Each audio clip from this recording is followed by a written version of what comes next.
পিতা, পুত্র এবং পবিত্র আত্মার নামে আমেন। খ্রিস্টতে আমার প্রিয়জনেরা, আজকে এই প্রার্থনা সভায় অংশগ্রহণ করা আপনি আপনার জীবনে প্রভু যীশু খ্রিস্ট তার পবিত্র বাক্যের মাধ্যমে তিনি আজকে আপনার পরিবারে বড় বড় অনুগ্রহের দরজাগুলো খুলে দিতে চলেছেন। ঈশ্বর তার পবিত্র বাক্যে বলছে যে এই নবীয় বাক্য যারা শুনবে, যারা পড়বে, যারা জানবে, শোনা মাত্রই, পড়া মাত্রই তাদের জীবনে ঈশ্বর এই বাক্যের শক্তিতে বড় বড় ব্লেসিংস, বড় বড় অভিষেক, বড় বড় অনুগ্রহ দান করবেন। তার কারণ ঈশ্বরের এই বাক্য হলো জীবনদায়ী বাক্য, যা কখনো আমাদের জীবনকে ক্ষতি নয়, বরং আমাদের জীবনকে আরো উন্নতির পথে নিয়ে যায়। আজকে ঈশ্বরের এই প্রার্থনা সভায় অংশগ্রহণ করছেন আপনি সারা পৃথিবীর যে কোনো স্থান থেকে, যে কোনো জায়গা থেকে, যে কোনো অঞ্চল থেকে। আপনি বিশ্বাস করুন, আজকে আপনার জন্য ঈশ্বর বিশাল বড় একটি পরিকল্পনা রেখেছেন। আপনার পরিবারের জন্য ঈশ্বর তার অনুগ্রহের দরজাকে খুলে দিতে চাইছেন। আজকে আপনার জন্য ঈশ্বর বড় বড় ব্লেসিংস রেডি রেখেছেন। আপনি কি প্রস্তুত রয়েছেন ঈশ্বরের সেই আশীর্বাদ গ্রহণ করবার জন্য?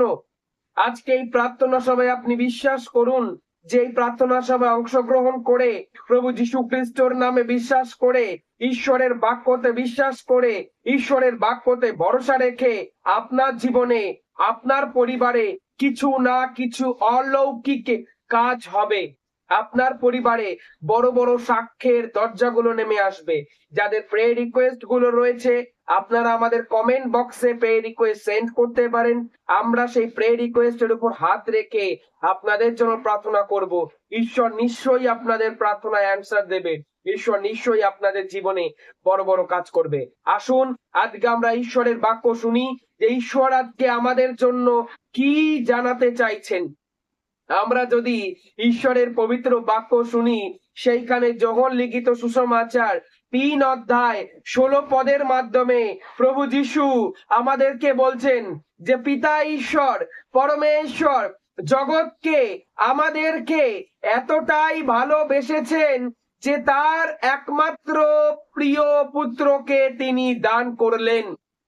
যারা সেই পুত্রের উপর বিশ্বাস রাখে, যারা সেই যীশু খ্রিস্টের উপর বিশ্বাস রাখে, তাদের যেন কোনো বিনাশ না হয়, বরং তারা যেন তাদের জীবনে সমস্ত দুরবস্থা থেকে, সমস্ত কঠিন পরিস্থিতি থেকে যেন মুক্ত হয়ে জীবন লাভ করতে পারে। পিতা ঈশ্বর এতটাই ভালোবেসেছেন যে তার একমাত্র সন্তানকে তিনি দান করে দিয়েছেন। আপনাদের কাছে যদি আপনাদের সন্তানদের চাওয়া হয়, আপনারা কতজন আপনাদের সন্তানদের দেবেন? কিন্তু পিতা ঈশ্বরের কাছে কেউ তার সন্তানকে চায়নি। সে স্বইচ্ছায় তিনি তার একমাত্র প্রিয় পুত্রকে আমাদের সকলের মঙ্গলের জন্য দান করলেন। তার কারণ তিনি আমাদেরকে ভালোবাসেন, তিনি আমাকে, তিনি আপনাকে ভালোবাসেন। এই প্রার্থনা সভায় অংশগ্রহণকারী আপনি আপনার জীবনে যত বড়ই পাপগুলো করে থাকুন না কেন, ঈশ্বর তার পবিত্র বাক্যে বলছে তিনি আমাকে, আপনাকে অনেক ভালোবাসেন। যার জন্য তিনি আজকে এই প্রার্থনা সভায় ঈশ্বরের বাক্য আপনার কাছে উপস্থাপন করছে, যেন আপনি ঈশ্বরের এই বাক্যের মাধ্যমে বিনাশ থেকে আপনি যেন নতুন জীবন পেতে পারেন। আপনার জীবনে যেন বিনাশ আর না আসে। আমরা যদি প্রত্যেকে পবিত্র বাইবেলে প্রথম যোহন 4 অধ্যায় 10 পদ পড়ি, তাহলে আমরা জানতে পারবো যে তিনি নিজে থেকে আমাদের ভালোবাসতে এসেছেন। পিতা ঈশ্বর তিনি নিজে থেকে আমাদেরকে ভালোবাসতে এসেছেন। আমাদের বলবার আগেই তিনি আমাদেরকে ভালোবাসতে এসেছেন। আমাদেরকে এইরকম কথা বলতে হয়নি যে আমাকে ভালোবাসো। তার আগেই পিতা ঈশ্বর তার ভালোবাসার প্রমাণ তিনি আমাদেরকে দিয়েছেন। পবিত্র বাক্য আমরা যদি শুনি, সেইখানে জানতে পারবো প্রথম যোহন 4 অধ্যায় 10 পদে বলছেন, আর এতই ভালোবাসার অর্থ। আর এতই ভালোবাসার অর্থ, আমরা যে ঈশ্বরকে ভালোবেসেছিলাম এমন নয়, কিন্তু তিনি আমাদেরকে ভালোবাসলেন এবং আমাদের পাপে প্রায়শ্চিত্ত হতে তিনি পুত্রকে প্রেরণ করলেন। আমরা তাকে ভালোবেসেছি বলে, কিংবা আমরা ঈশ্বরকে বলছি, ঈশ্বর আমি তোমাকে ভালোবাসি, এমন কথা বলছি বলে যে তিনি আমাদের ভালোবাসছেন, তিনি আমাদের কাছে আসছেন, তেমন নয়, বরং তিনি আগে থেকেই আমাদেরকে ভালোবাসেন। বরং তিনি আগেই আমাদেরকে ভালোবাসা দেখিয়েছেন। আমরা ভালোবাসা দেখানোর আগে পিতা ঈশ্বর আমাদেরকে ভালোবাসা দেখিয়েছে। সেই পরমেশ্বর যার কথা বাইবেলে লেখা রয়েছে, সেই পরমেশ্বর যে আজকে আপনাকে এই প্রার্থনা সভায় ডেকে নিয়ে এসেছে, সেই পরমেশ্বর আগে আপনাকে ভালোবেসেছে, বরং আপনি তাকে ভালোবাসবার আগেই। কতজন এই বাক্যকে বিশ্বাস করছেন খ্রিস্টতে আমার প্রিয়জনেরা, যে ঈশ্বর আপনাকে ভালোবাসে? কতটা ভালোবাসে?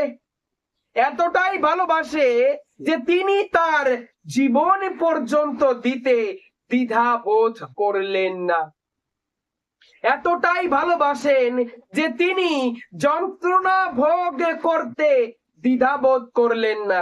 আমাদের গায়ে হাত পায়ে যদি কোথাও একটু কাটা ফুটে যায়, আমরা কতটা চিৎকার করি তার ব্যথায়, কিন্তু যীশু খ্রিস্টকে কত যন্ত্রণা সহ্য করতে হয়েছিল, তার কারণ তিনি আমাদেরকে ভালোবাসেন। পবিত্র বাইবেল বাক্যে বলছে, রোমিও 5:8 যে ঈশ্বর নিজে প্রমাণ দিচ্ছেন যে তিনি আমাদেরকে ভালোবাসেন। রোমিও 5:8। কিন্তু ঈশ্বর আমাদের প্রতি তার ভালোবাসার প্রমাণ করেছেন, কেননা আমরা যখন পাপী ছিলাম তখন খ্রিস্ট আমাদের জন্য মরলেন। আমাদের জন্য মরলেন, আমাদের জীবনকে বাঁচানোর জন্য তিনি একটা টু শব্দ করেনি, একটা আওয়াজ তোলেনি, একবারও তিনি বলেনি কেন তোমরা আমাকে যন্ত্রণা দিচ্ছ। তিনি নীরবে সেই যন্ত্রণা সহ্য করে গেছেন। তার কারণ খ্রিস্টতে আমার প্রিয়জনেরা, যীশু খ্রিস্ট আমাকে আপনাকে ভালোবাসে। আমাকে আপনাকে প্রভু যীশু ভালোবাসে। জেরেমিয়ার গ্রন্থ 30 অধ্যায় যদি আমরা প্রত্যেকে 3 পদ থেকে পড়ি, জেরেমিয়ার গ্রন্থ 31 অধ্যায় 3 পদ থেকে যদি পড়ি, সেইখানে ঈশ্বর আমাদেরকে বলছেন, দূর থেকে প্রভু আমাকে দেখা দিলেন। চিরকাল ভালোবাসায় তোমাকে ভালোবেসেছি বলে আমি এখনো পর্যন্ত, ঈশ্বর কি বলছে, আমি এখনো পর্যন্ত তোমাকে বা তোমার প্রতি বা তোমার উপর কৃপা প্রসারিত করছি। খ্রিস্টতে আমার প্রিয়জনেরা, আমরা কতবার প্রভু যীশু খ্রিস্ট থেকে বিচ্ছিন্ন হয়ে গিয়েছি, কতবার আমরা ঈশ্বরের অবাধ্য হয়েছি, কতবার আমরা প্রভু যীশুর কথা শুনিনি, কতবার আমরা পাপ কাজগুলো করেছিলাম যার কথা ঈশ্বর বারণ করেছিল, কতবার আমরা সেই তন্ত্র মন্ত্র গুণীকে ওঝার কাছে গিয়েছিলাম। প্রভু যীশু সবটা দেখেছে, প্রভু যীশু সবটা জানে। কিচ্ছু তার কাছে লুকানো নেই। আমাদের জীবন সম্পর্কে, আমাদের শরীর সম্পর্কে, আমাদের পরিবার সম্পর্কে কিচ্ছু তার কাছে লুকানো নেই।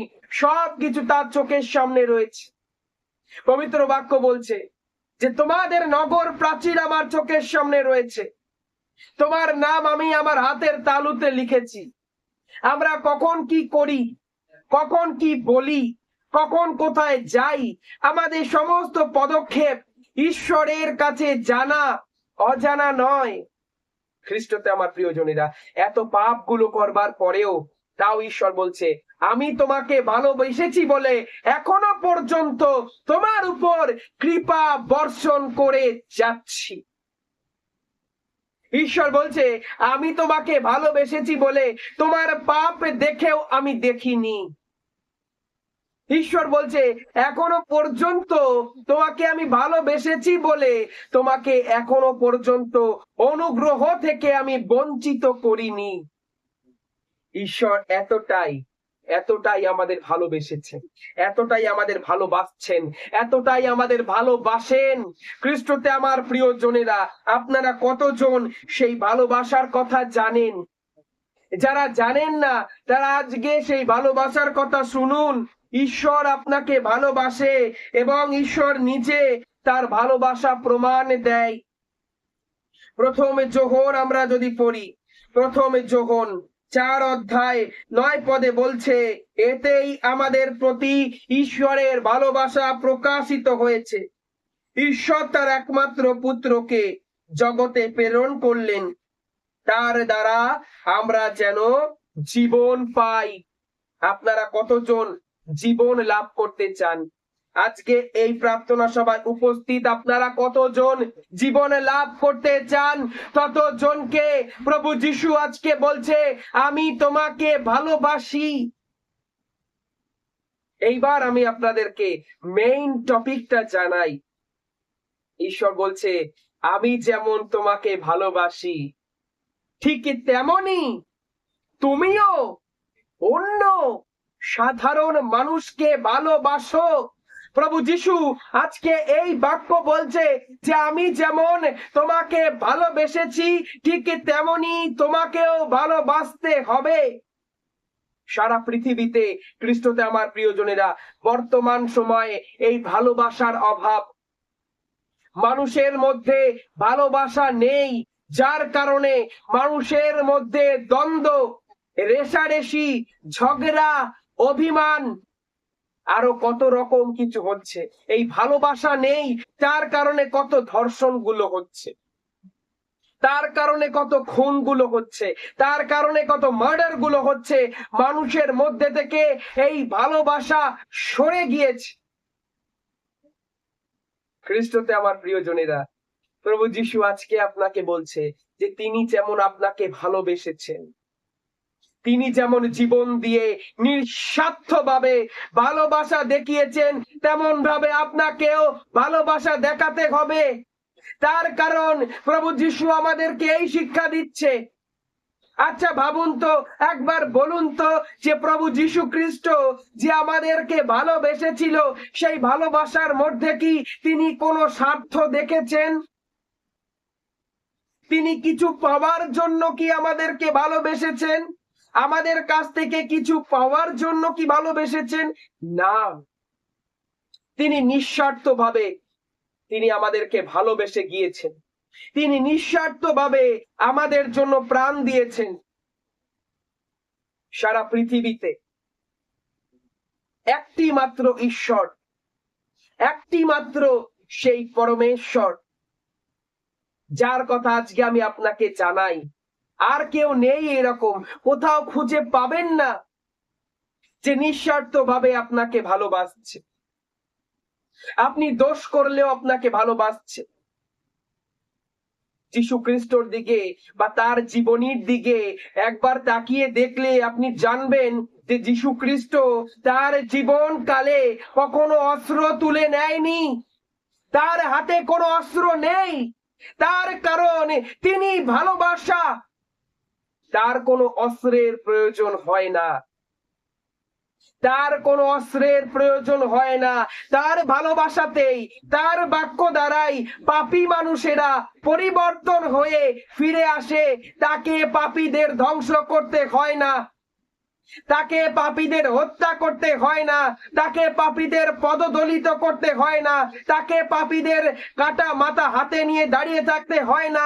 তার কারণ তিনি ভালোবাসার ঈশ্বর। তিনি মানুষকে নিজের বাক্য দিয়ে, নিজের স্নেহ দিয়ে, নিজের ভালো হৃদয় দিয়ে পরিবর্তন করতে জানেন। তাই তো তিনি ঈশ্বর, তাই তো তিনি পরমেশ্বর, তাই তো তিনি মুক্তিদাতা।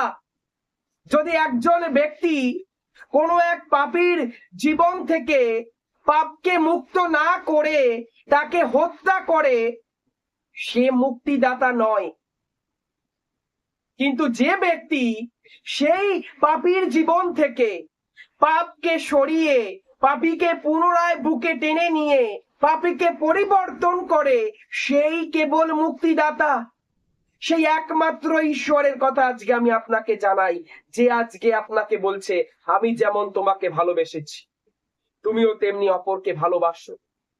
যিশু বলছে, আমরা যদি যিশুকে বলি জিসাস আই লাভ ইউ, কিন্তু আমরা যদি আমাদের নিজের ভাইকে ভালোবাসতে না পারি, আমরা যদি প্রতিবেশীকে ভালোবাসতে না পারি, আমরা যদি মানুষকে ভালোবাসতে না পারি, তাহলে খ্রিস্টতে আমার প্রিয়জনেরা, তাহলে আমরা মিথ্যা কথা বলছি যে আমরা যিশুকে ভালোবাসি।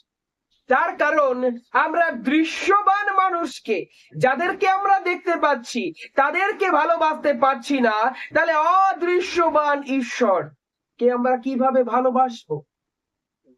তাহলে আমাদের যে মুখ থেকে আমরা বলছি জিসাস আই লাভ ইউ, এটা মিথ্যে হয়ে যায় না? যা দেখছি তাদেরকে ভালোবাসছি না, যাকে দেখতে পাচ্ছি না, যে অদৃশ্য আমাদের কাছে, তাকে আমরা কিভাবে ভালোবাসতে পারছি? তাহলে আমাদের এই কথার মধ্যে ধোঁকা লুকিয়ে থাকে না যে আই লাভ ইউ জিসাস? খ্রিস্টতে আমার প্রিয়জনেরা, পবিত্র বাক্য বলছে, প্রথম যোহন, আমরা প্রত্যেকে খুলি যাদের যাদের কাছে বাইবেল আছে, প্রথম যোহন 4 অধ্যায়, আমরা যদি 19 পদ থেকে পড়ি, সেখানে বলছে, আমরা ভালোবাসি কারণ তিনি প্রথম আমাদেরকে ভালোবেসেছেন। যদি কেউ বলে আমি ঈশ্বরকে ভালোবাসি আর তবু নিজের ভাইকে ঘৃণা করে, তবে সে মিথ্যাবাদী। বাস্তবিকই নিজের ভাইকে, যাকে সে দেখেছে, সে ভালোবাসে না। সেই ঈশ্বরকে, যাকে সে দেখেনি, তাকে ভালোবাসতে কিভাবে সে পারে? তাকেও সে ভালোবাসতে পারে না। খ্রিস্টতে আমার প্রিয়জনেরা, ঈশ্বর আজকে আমাদেরকে এই শিক্ষা দিচ্ছেন। ঈশ্বর আজকে আমাকে আপনাকে এই শিক্ষা দিয়ে আমাদেরকে চেতনা ফিরিয়ে দিতে চাইছেন। তিনি বলছেন মানুষকে ভালোবাসতে, আপনার আশেপাশে সকলকে ভালোবাসতে বলছেন। তার কারণ ঈশ্বর ভালোবাসা, আমাদের ঈশ্বর ভালোবাসা। আমাদের বাইবেলে যে ঈশ্বরের কথা বলা হয়, সেই ঈশ্বর ভালোবাসা, তার কাছে ভালোবাসার ঊর্ধ্বে কিছু নেই। তিনি বলছেন আমি ভালোবাসা।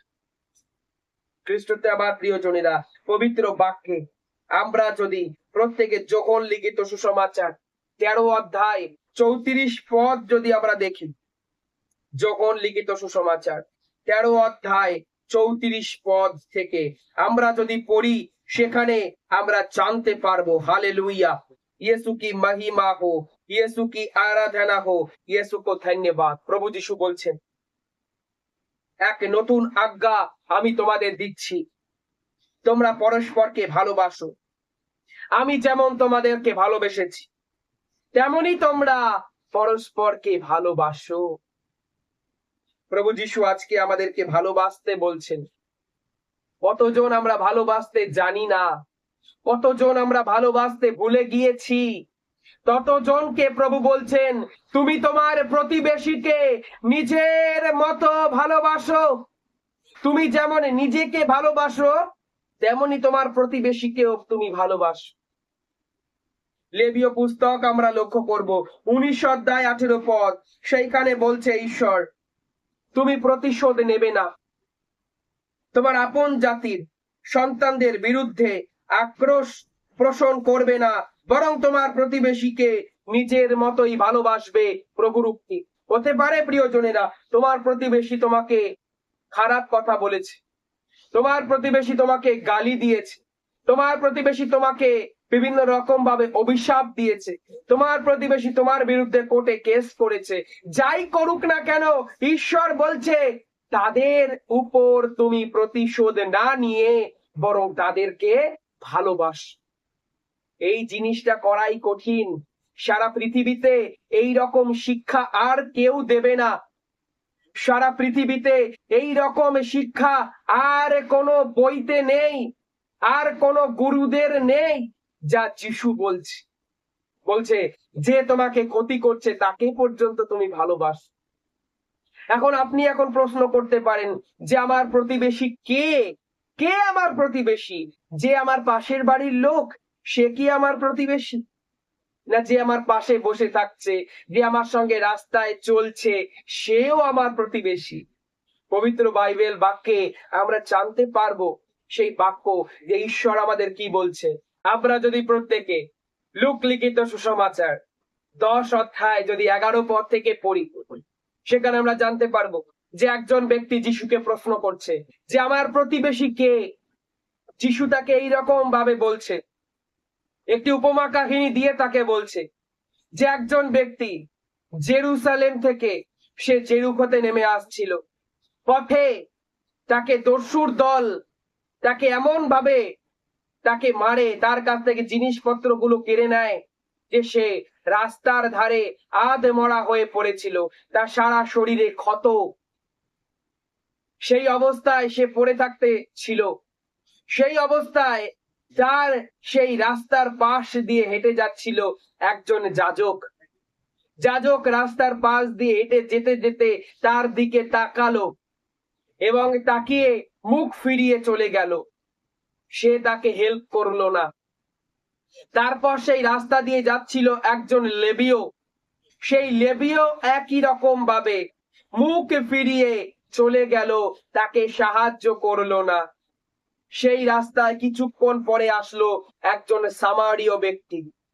সেই সামারীয় ব্যক্তি যখন সেই রাস্তা দিয়ে যাচ্ছিল, সেই ব্যক্তিকে দেখতে পেল যে সেই ব্যক্তি পড়ে রয়েছে আধমরা অবস্থায়। সেই ব্যক্তিকে দেখতে পেয়ে সে তার গায়ের ক্ষতগুলো, সেই ব্যক্তির গায়ের ক্ষতগুলো আঙুর রস দিয়ে ধুয়ে দিল। সেই ব্যক্তির উপর সে দয়ায় বিগলিত হলো। সে তার বাহনে, সে যেই বাহনে এসেছিল, তার বাহনে সেই অসুস্থ ব্যক্তিটিকে নিল এবং একটি সরাইখানায় নিয়ে গেল। সরাইখানায় নিয়ে গিয়ে পরদিন সেই সরাইখানার মালিককে কিছুর উপর কয়েন দিয়ে বলল যে আমি এর সামান্য সামান্য যা খরচ হয়েছে সেই খরচ আমি আপনাকে দিলাম, এর ট্রিটমেন্ট করে যান, যতদিন না পর্যন্ত এ সুস্থ হয়। আমি কথা দিচ্ছি আমি ফেরবার সময় এর সমস্ত ট্রিটমেন্টের খরচ আমি মিটিয়ে দেব। যিশু তারপর সকলকে জিজ্ঞাসা করলো, এবার আপনারা বলুন যে কে ওই ব্যক্তির যে কিনা রাস্তায় পড়েছিল, কে তার আসল প্রতিবেশী? সেই যাজক, সেই লেবীয়, না সেই সামারীয়? খ্রিস্টতে আমার প্রিয়জনেরা, আপনারা হয়তো বুঝতে পেরেছেন যে আপন প্রতিবেশী ছিল কেবল সেই দয়ালু সামারীয়। সেই রকম ভাবে ঈশ্বর আপনাকে বলছে যে আপনার প্রতিবেশী শুধু আপনার বাড়ির পাশে যে থাকে শুধু সে নয়, বরং রাস্তা ঘাটে চলতে ফিরতে আসতে যেতে যারা যারা আপনাদের পাশে থাকবে, তারা তারা সকলে আপনাদের প্রতিবেশ। ঈশ্বর বলছে তাদেরকে ভালোবাসতে। শুধু তাই নয়, প্রভু যিশু আজকে আপনাকে আরো একটি বাক্য শিখিয়ে দিচ্ছে। মথি লিখিত সুসমাচার 5 অধ্যায় 43 পদের মাধ্যমে প্রভু বলছে তোমার শত্রুদেরও ভালোবাসো। প্রভু যিশু বলছে তোমার শত্রুদেরও ভালোবাসো। যারা তোমাদের অপমান করে, যারা তোমাদের তিরস্কার করে, যারা তোমাদের নামে কটু কথা বলে, যারা তোমাদের নামে বিভিন্ন রকমের চক্রান্ত করে, যিশু বলছে তাদেরকেও ভালোবাসতে, তাদের জন্যও মঙ্গল প্রার্থনা করতে। তার কারণ ঈশ্বর আরো বলছে তুমি যাকে ভালোবাসো সেও যদি তোমাকে ভালোবাসে, তাহলে তুমি মহৎ কি করো? যে তোমাকে ভালোবাসে তাকেও যদি তুমি ভালোবাসা দেখাও, তুমি তাতে মহৎ কিছু করে ফেলো না, এটা একটি ক্যাজুয়াল ব্যাপার। কিন্তু যে তোমাকে ভালোবাসে না, যে তোমাকে চায় না, তাকে যদি তুমি ভালোবাসো, তাকে যদি তুমি ক্ষমা করো, তা মহৎ কাজ।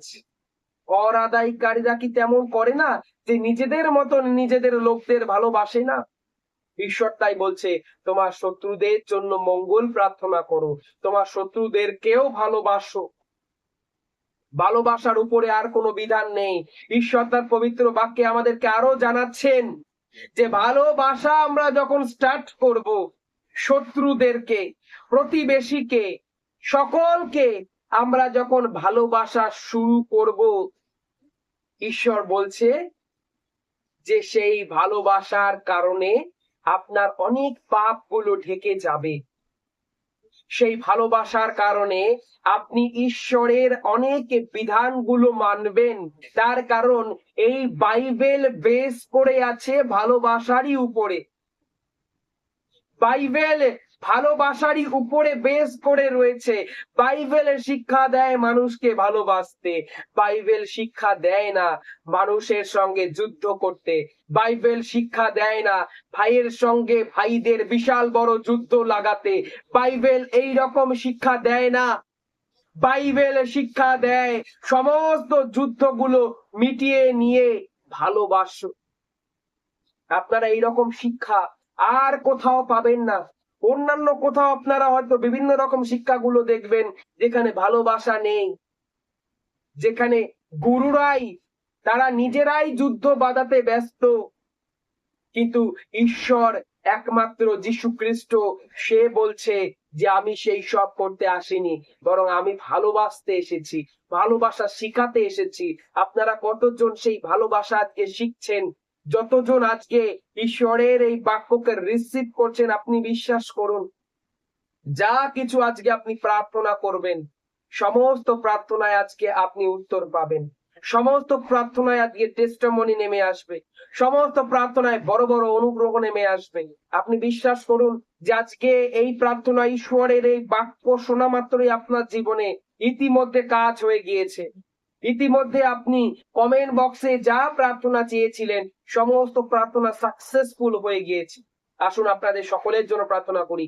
সর্বশক্তিমান পিতা, এই মুহূর্তে এদের সকলকে, এদের পরিবারকে, এদের জীবনকে, এদের সমস্ত প্রার্থনাগুলো আমি তোমার কাছে সমর্পণ করি। আজকে এই বাক্য শোনা মাত্র এই ব্যক্তিকে তুমি বড় বড় ব্লেসিংস দান করো। এদের সকলকে আজকের এই বাক্য বুঝতে সাহায্য করো পিতা গো। প্রভু যিশু, আজকে যেন এরা প্রত্যেকে খালি হাতে ফিরে না যায়, এরা সকলে যেন তোমার অনুগ্রহ লাভ করতে পারে। সেই পবিত্র আত্মার বরদান এদেরকে দাও, সেই পবিত্র আত্মার ব্লেসিংস এদেরকে দাও, সেই পবিত্র আত্মার অভিষেক এদেরকে দাও। মানুষকে ভালোবাসতে এদেরকে শিখাও। এদের জীবনে বড় বড় টেস্টিমনি, বড় বড় অভিষেক, বড় বড় চিহ্ন চমৎকার নামিয়ে আনো। এই প্রার্থনা করি আমাদের প্রভু যিশু খ্রিস্টের নামে, বলুন আমেন। ঈশ্বর আমার প্রিয়জনেরা, এই প্রার্থনা সভা অনেক ব্যক্তির কাছে আপনারা শেয়ার করুন, এবং এখনো পর্যন্ত যারা যারা আমাদের এই ইউটিউব চ্যানেলকে সাবস্ক্রাইব করেননি, দয়া করে আমাদের ইউটিউব চ্যানেলকে সাবস্ক্রাইব করুন। সকলকে জয় যিশু।